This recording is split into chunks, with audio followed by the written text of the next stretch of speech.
Aujourd'hui, nous allons voir comment est-ce qu'on enregistre une réservation dans notre logiciel de gestion hôtelière. Donc, on vient sur le menu pour accéder au module de gestion hôtelière d'Odoo. Clique ici. Donc, une fois que j'accède, on se rappelle qu'on tombe généralement sur le tableau de bord. Donc, pour passer une nouvelle réservation, nous allons le bouton ici, le menu ici, réservation. On clique sur le menu réservation et on va aujourd'hui faire une réservation de chambre. Donc, je clique sur réservation des chambres. En cliquant sur réservation des chambres, j'ai ma liste de réservations déjà passées. Je peux voir, voilà, et au cas où on a une liste beaucoup plus importante. Donc, aujourd'hui, nous allons voir, on a la possibilité aussi de filtrer ceux qui sont en statut départ, c'est-à-dire qu'en check-out, ceux qui sont en statut confirmé, ceux qui sont en statut brouillon. Ici, je choisis ici le statut pour voir rapidement, et ceux qui sont en statut check-in, qu'on a fait le check-in. Donc aujourd'hui, notre objectif est de pouvoir créer une nouvelle réservation de chambre. Donc, je clique sur le bouton ici, nouveau. Donc, une fois que j'ai cliqué sur le bouton nouveau, donc, je peux voir ici que, voilà, on me propose toutes les informations. Le client qui fait la réservation, l'avance, la possibilité ici de parer l'argent, si le déjeuner, petit déjeuner, dîner sont inclus. Donc, on a toutes ces informations qu'on va renseigner aujourd'hui pour la création de cette euh, nouvelle réservation de chambre.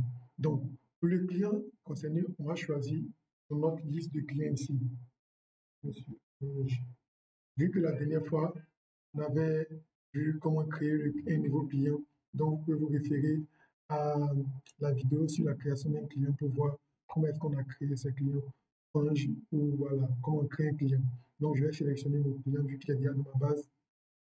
Donc, généralement, quand le client appelle pour vraiment marquer sa réservation, il fait un paiement pour voilà, montrer effectivement que la chambre sera réservée pour lui. Donc, pour enregistrer sur cette avance qu'il a versée, je coche la case ici, avance. Une fois que la case, le bouton à cocher ici, avance et clic est coché, vous allez voir qu'en bas ici, il y a l'option paiement d'avance qui sera affichée. Donc, si je reviens que je décoche, automatiquement, vous allez voir que l'onglet paiement d'avance n'est plus disponible.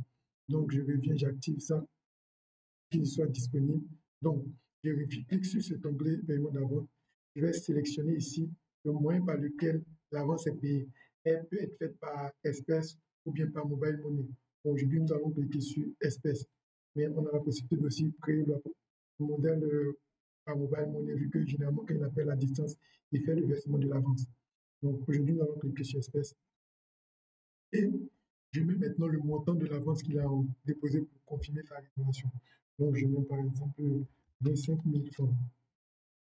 Donc, une fois que l'option paiement d'avance est passée, donc je viens maintenant, ici je reviens en haut, vous allez voir, je clique sur, j'ai un bouton ajouter chambre.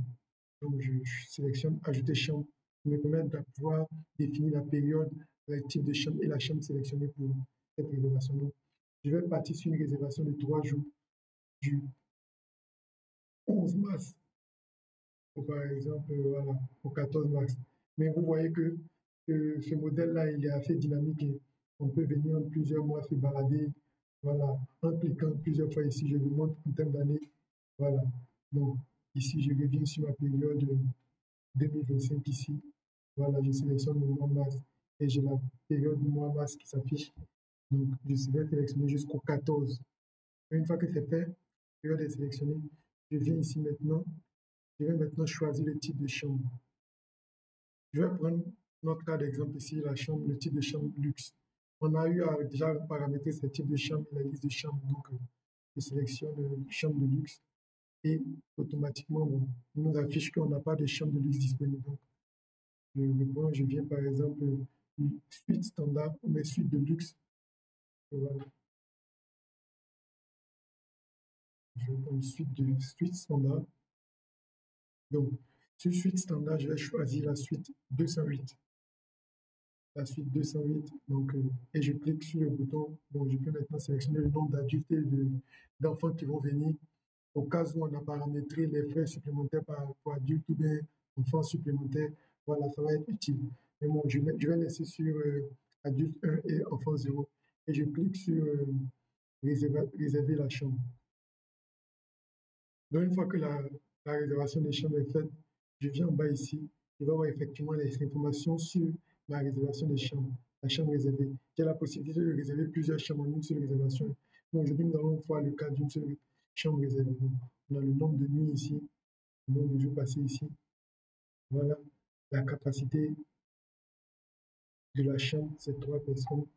Et donc, les frais par nuitée et le total ici. Donc, je peux cliquer ici sur le bouton ici pour supprimer si je me suis trompé et puis reprendre la procédure en venant cliquer sur ajouter champ et reprendre la procédure. Mais une fois que les informations sont disponibles, on voit il y a les 180 000 de champs ici, le total ici, le montant de l'avance 25 000 et donc ça fait un montant. Donc, autre information, j'ai la possibilité d'inclure le petit déj ou pas. Je peux cliquer sur le petit déj inclus ou pas ici.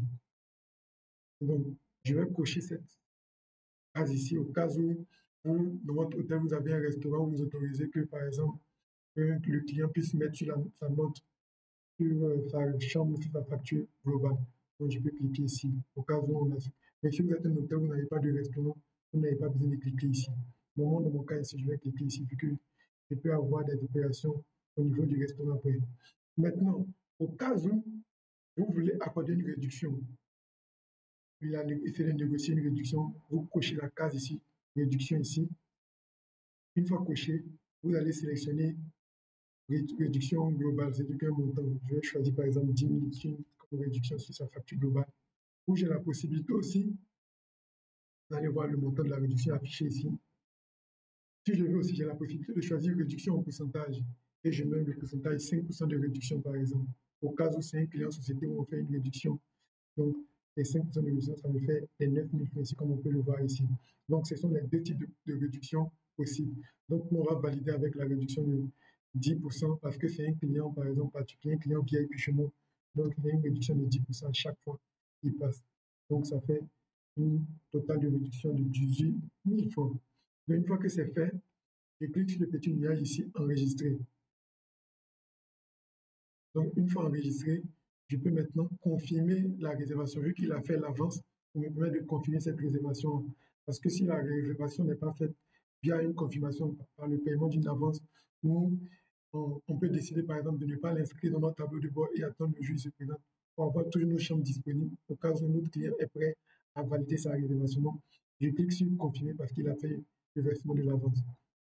Donc, une fois confirmé, on attend maintenant voilà, son arrivée pour venir maintenant cliquer sur arriver pour marquer son arrivée. Donc, après la confirmation de la chambre, je peux revenir ici en cliquant sur mon tableau de bord au niveau du menu ici. Je clique sur tableau de bord pour voir comment est-ce qu'il s'affiche sur mon tableau de bord. Donc, on vient, on va chercher la suite.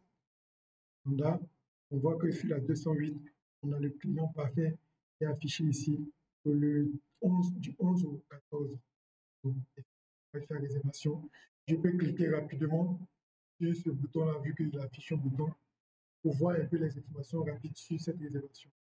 Voir le numéro de la réservation, le client ici, la suite concernant les frais par unité, période, date d'arrivée, date de départ, nombre d'unités, la capacité de la chambre et la charge totale pour les chambres. Ici, il n'affiche pas la réduction faite, mais je peux décider d'ouvrir la fiche même générale de la réservation en cliquant sur le bouton ici pour voir toutes les informations sur ma réservation. Là, effectivement, voilà toutes les informations, le montant de la chambre, l'avance des frais, voilà le montant de la réduction et donc, ceci est fait, je reviens sur mon tableau de bord. Donc, à très bientôt pour la prochaine phase qui est qu'est-ce qu'il faut faire lorsque le client maintenant arrive au niveau de l'hôtel. Maintenant qu'on a fait sa réservation, quand il arrive, qu'est-ce qu'on fait? Donc, à très bientôt pour un nouveau tuto.